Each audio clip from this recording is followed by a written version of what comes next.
is the story about Percy, the tank engine. It was a busy day on the St Jude's line. All the engines were going about their business at the regular Sunday service.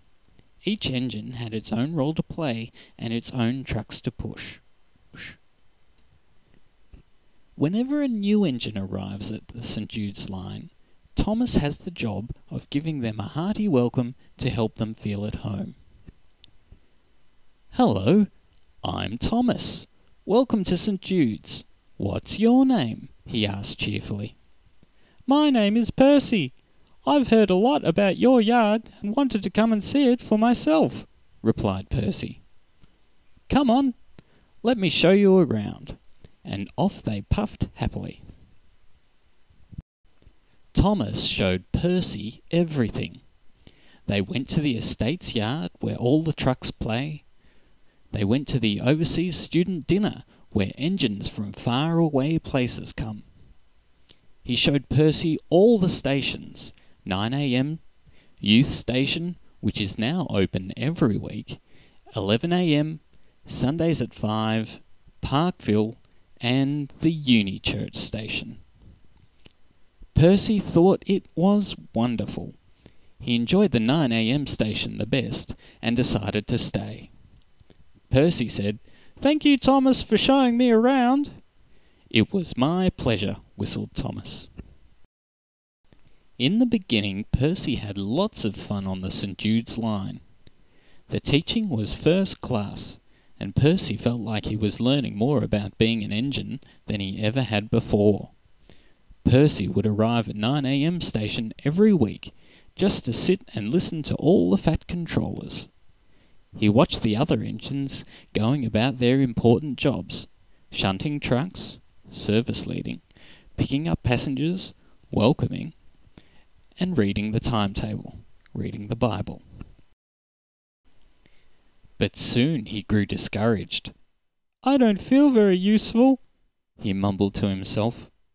"Everybody else is doing really useful things, but nobody has asked me to help. Maybe I should go to another line," he thought to himself, and chuffed off sadly. "Where are you going?" asked Thomas.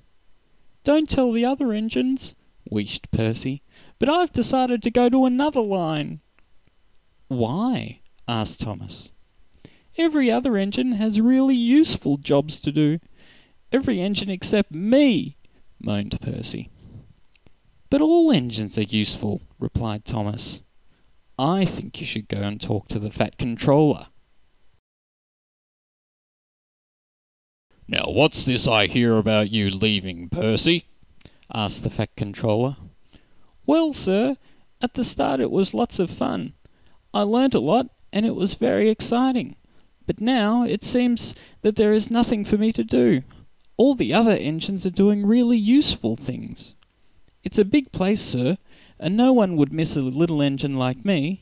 Maybe I just don't belong here," replied Percy sheepishly. "Percy, little engines are as useful as big engines, because they are made for different jobs," said the fat controller. "The eternally fat controller said, 'We all have gifts useful for the running of a railway. You just need to find your gift.'" Percy was stopped in his tracks. He let out a big puff of steam and thought really hard.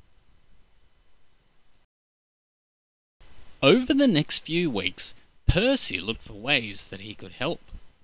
He helped Gordon with learning the timetable, Toby to pick up passengers, and showed all the shortcuts on the line to Chris, the new engine from Argentina. Later one day, Thomas came up to him and said, "Can you help me with the notices? There are so many, I don't know what to do." "WDYAT," said Percy. "WDYAT? What does that mean?" asked Thomas. "Why don't you abbreviate them?" laughed Percy. "Ooh!" exclaimed Thomas. "You have the gift of abbreviation. We really need someone like that here. TFCWR.